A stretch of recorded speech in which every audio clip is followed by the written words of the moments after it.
जय माता दी। नमस्कार साथियों, आप सभी का आपके अपने YouTube चैनल संपूर्ण भक्ति सागर में बहुत बहुत स्वागत है। आइए आज आप सब जानेंगे वर्ष 2025 चैत्र मास कृष्ण पक्ष में शीतला सप्तमी शीतला अष्टमी का व्रत कब धारण किया जा रहा है। तो जानेंगे व्रत के शुभ मुहूर्त के बारे में, पूजन का क्या समय होगा, इस दिन माता शीतला की पूजा किस प्रकार से करनी चाहिए, इस दिन किन किन बातों का ध्यान रखना चाहिए। तो आइए जानते हैं संपूर्ण व्रत पूजा महत्व नियमों के बारे में। संपूर्ण जानकारियों की प्राप्ति के लिए वीडियो को अंत तक जरूर देखें।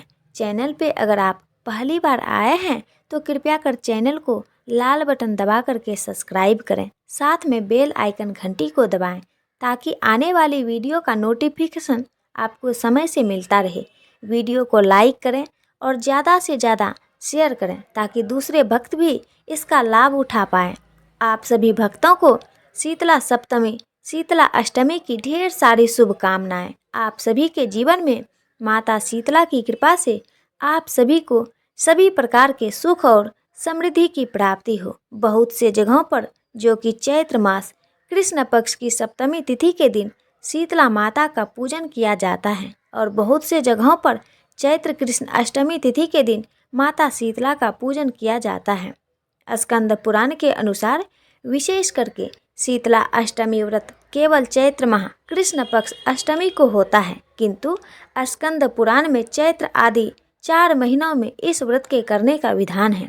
इसमें पूर्व वृद्धा अष्टमी ली जाती है। जो भी व्रती हैं उन्हें चाहिए शीतला सप्तमी अथवा शीतला अष्टमी के दिन सुबह ब्रह्म मुहूर्त में उठ करके नित्य क्रियाओं से निवृत्त होकर के प्रातः स्नान आदि करके शुद्ध वस्त्र धारण करके व्रत के लिए संकल्प लेना चाहिए। अपने नाम गोत्र का उच्चारण करते हुए, स्थानों का उच्चारण करते हुए मम गेहे शीतला रोग जनित तोपद्रव प्रशमन पूर्व का आरोग्य वर्याभि व्रत शीतला अष्टमी या शीतला सप्तमी व्रत महम करीसम इस प्रकार संकल्प करके तदंतर सुगंध युक्त गंध पुष्प आदि से शीतला माता का पूजन करके प्रत्येक प्रकार के मेवे मिठाई पुआ पूरी दाल भात लापसी रोटी सब्जी आदि कच्चे पक्के सभी शीतल पदार्थ पहले दिन के बनाए हुए, यानी कि एक दिन पहले ही इनके लिए भोग बनाया जाता है।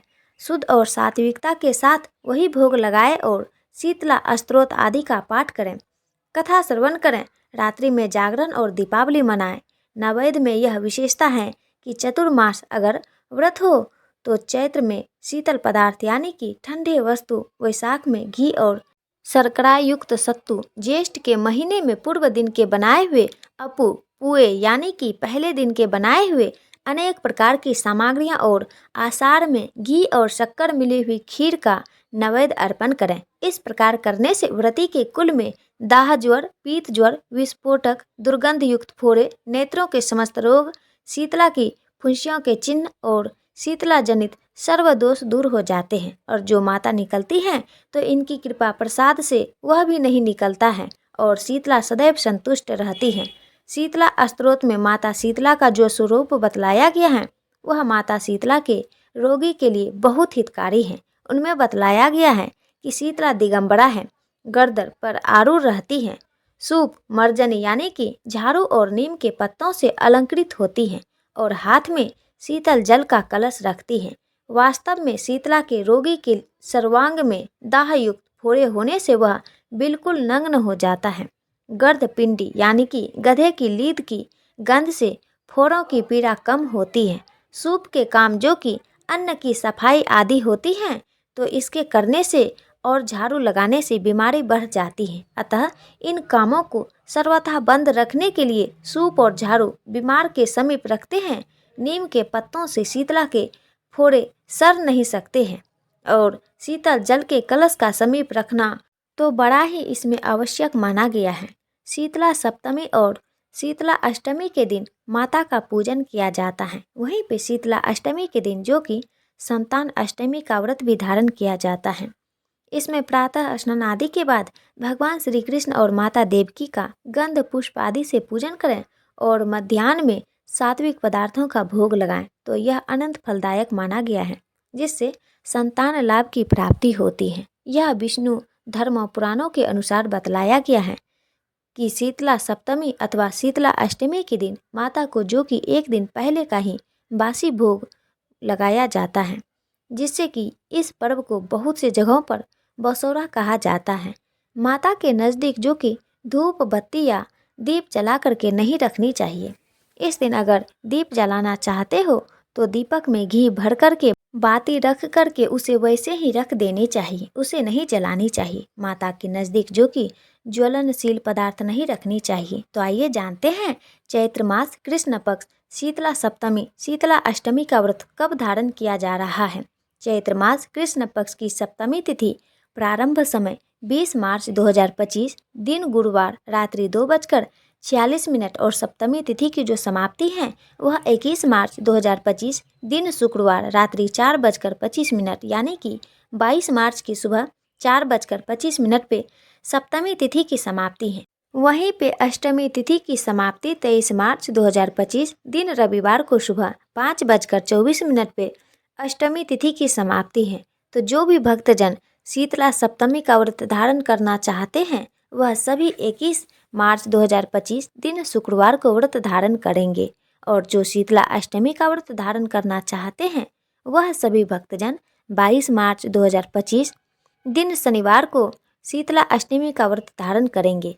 21 और 22 मार्च को ब्रह्म मुहूर्त का समय सुबह 4:49 से सुबह 5:36 तक होगा। सूर्योदय का समय सुबह 6:01, सूर्यास्त शाम 6:09 पर होगा।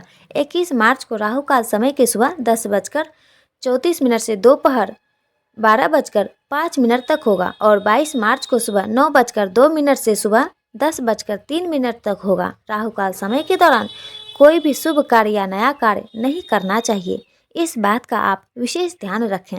21 मार्च को योग सिद्धि योग होगा शाम 6:42 तक।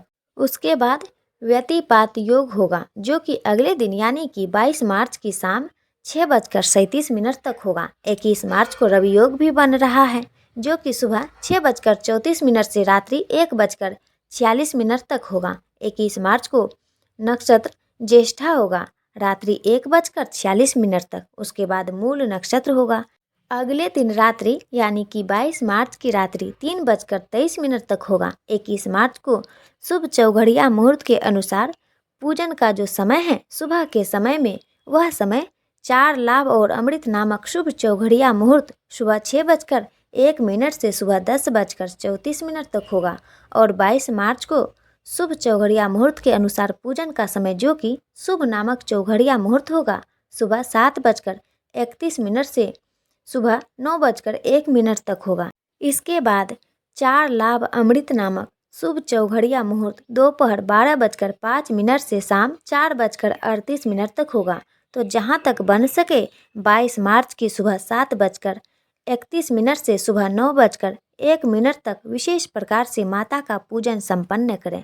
जो भी व्रती हैं व्रती के दौरान शुद्ध और सात्विकता का पालन करना चाहिए, किसी के ऊपर क्रोध नहीं करनी चाहिए, अपने मन में किसी के प्रति ईर्ष्या या द्वेष का भाव नहीं लाना चाहिए, ब्रह्मचर्य का पालन करना चाहिए। इस दिन जहाँ तक हो सके गर्म चीज़ों का प्रयोग बिल्कुल भी नहीं करनी चाहिए। भोजन हो, पानी हो, चाय या कॉफ़ी हो, तो जो भी हो गर्म वस्तु बिल्कुल भी इस दिन ग्रहण नहीं करनी चाहिए। जहाँ तक बन सके शीतल पदार्थ ठंडी वस्तुएं का ही प्रयोग करनी चाहिए। तो आशा करती हूँ कि यह जानकारी आपको अच्छा लगा हो। तो इसी प्रकार से ज्ञानवर्धक जानकारियाँ प्राप्त करते रहने के लिए, व्रत पूजा के बारे में जानने के लिए, कथा को सुनने के लिए संपूर्ण भक्ति सागर चैनल पे अगर आप पहली बार आए हैं तो कृपया कर चैनल को लाल बटन दबा करके सब्सक्राइब करें, साथ में बेल आइकन घंटी को दबाएं ताकि आने वाली वीडियो का नोटिफिकेशन आपको समय से मिलता रहे। वीडियो को लाइक करें, शेयर करें और सुखी रहें, स्वस्थ रहें। जय श्री राधे कृष्णा।